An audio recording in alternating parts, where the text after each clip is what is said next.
مولاي صل وسلم دائما أبدا على حبيبك خير الخلق كلهم مولاي صل وسلم دائما أبدا على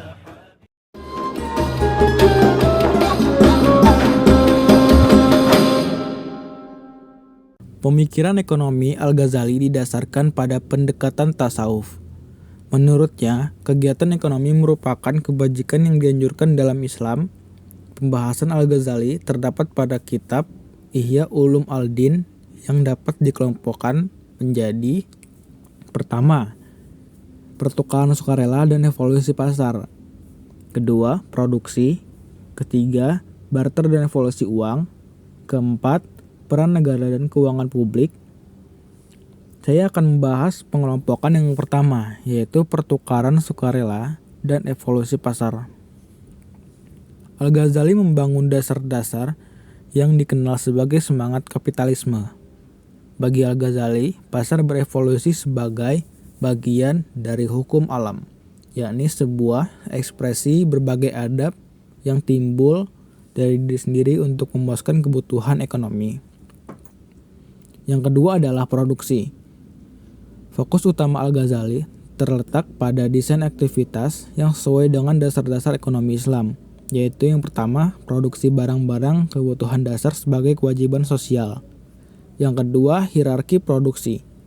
Dibagi dalam 3 kelompok, yaitu industri dasar, aktivitas penyokong, dan yang terakhir, aktivitas komplementer. Kelompok ketiga yaitu barter dan evolusi uang. Al-Ghazali menegaskan pertukaran barter menjadi tidak efisien karena adanya perbedaan karakteristik barang-barang. Beliau juga menegaskan bahwa evolusi uang terjadi hanya kesepakatan bersama dan tidak efektif. Yang keempat, peran negara dan keuangan publik. Kemajuan ekonomi melalui keadilan, kedamaian, dan stabilitas. Al-Ghazali menerangkan bahwa negara juga harus mengambil tindakan untuk menegakkan kondisi secara internal dan eksternal. Yang kedua, keuangan publik meliputi sumber pendapatan negara, utang publik, dan pengeluaran publik.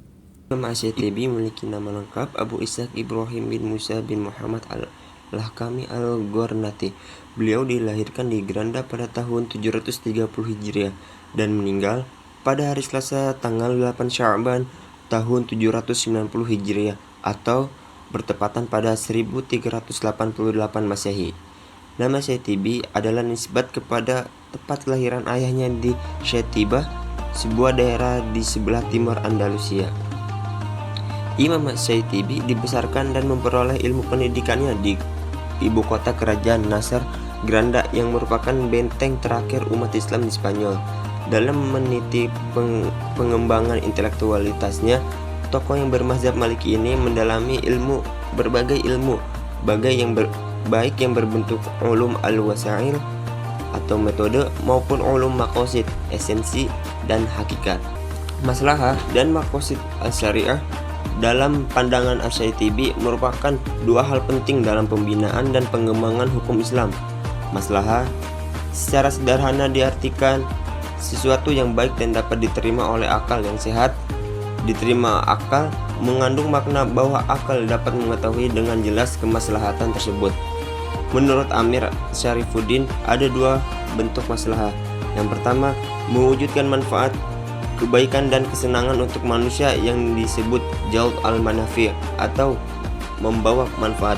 Kebaikan dan kesenangan ada yang dirasakan langsung oleh orang melakukan suatu perbuatan yang diperintahkan, tetapi ada juga kebaikan dan kesenangan dirasakan setelah perbuatan itu dilakukan atau dirasakan hari kemudian, atau bahkan hari kemudian atau akhirat.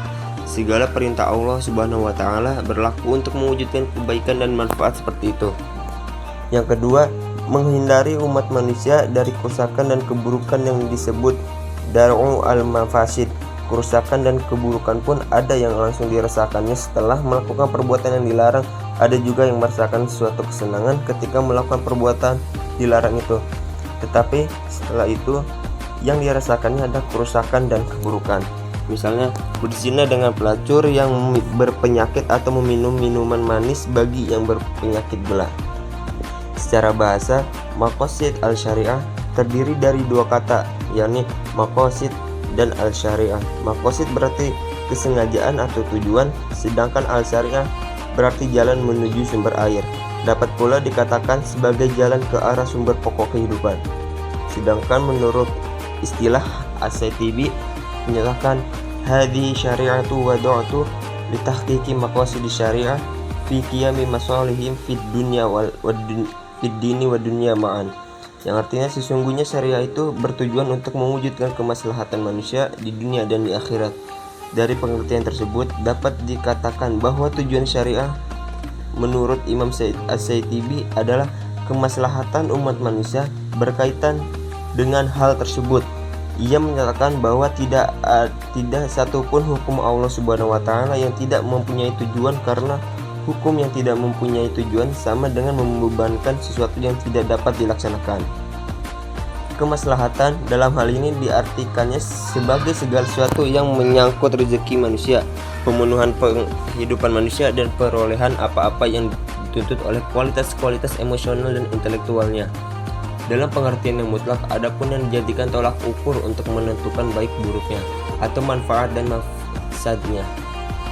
Sesuatu yang dikabulkan dan yang menjadi tujuan pokok pembinaan pokok hukum adalah apa yang menjadikan kebutuhan dasar bagi kehidupan manusia. Tuntutan kebutuhan manusia itu bertingkat-tingkat.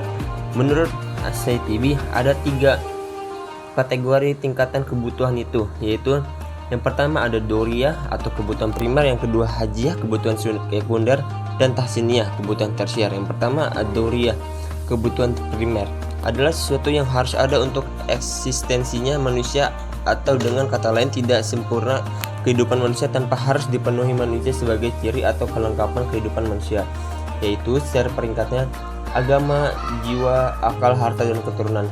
Kelima hal itu disebut ad-doriyah al-khomsah atau doriyah yang kelima. Kelima doriyah tersebut adalah hal yang mutlak harus ada pada diri manusia, karena Allah Subhanahu wa taala menyuruh manusia untuk melakukan segala upaya keberadaan dan kesempurnaannya. Sebaliknya, Allah Subhanahu wa taala melarang melakukan perbuatan yang dapat menghilangkan atau mengurangi salah satu dari 5 doriyah yang 5 itu.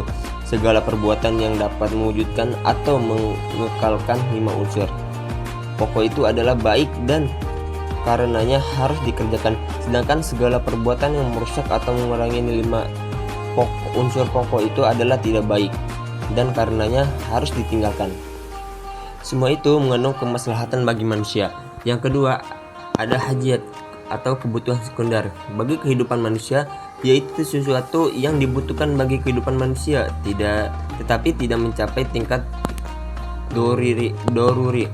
Seandainya kebutuhan itu tidak terpenuhi dalam kehidupan manusia, tidak akan meniadakan atau merusak kehidupan itu sendiri. Namun demikian, keberadaannya dibutuhkan untuk memberikan kemudahan serta menghilangkan kesukaran dan kesulitan dalam kehidupan mukallaf. Dan terakhir ada tahsiniyah atau kebutuhan tersier, adalah sesuatu yang sebaiknya ada untuk memperindah kehidupan. Tanpa terpenuhinya kebutuhan tersebut, kehidupan tidak akan rusak dan juga tidak akan menimbulkan kesulitan. Keberadaan kebutuhan tingkat ini sebagai penyempurnaan dari kedua tingkatan kebutuhan sebelumnya. Ia bersifat pelengkap dalam kehidupan mukallaf yang dititik beratkan pada masalah etika dan estetika dalam kehidupan. Imam As-Saitibi juga memiliki banyak karya selama beliau hidup. Di antaranya yang pertama ada kitab Al-Muwafaqat. Kitab ini adalah kitab yang paling monumental sekaligus paling dikenal di antara karya-karya Imam Saitibi lainnya. Kitab ini terdiri dari 4 juz dan awalnya kitab ini berjudul Al-Ta'rif bi Asrar Al-Taklif. Kemudian setelah Imam Saitibi bermimpi, diubah menjadi Al-Muwafaqat, sebagaimana akan dijelaskan lebih jauh di penghujung bahasan ini.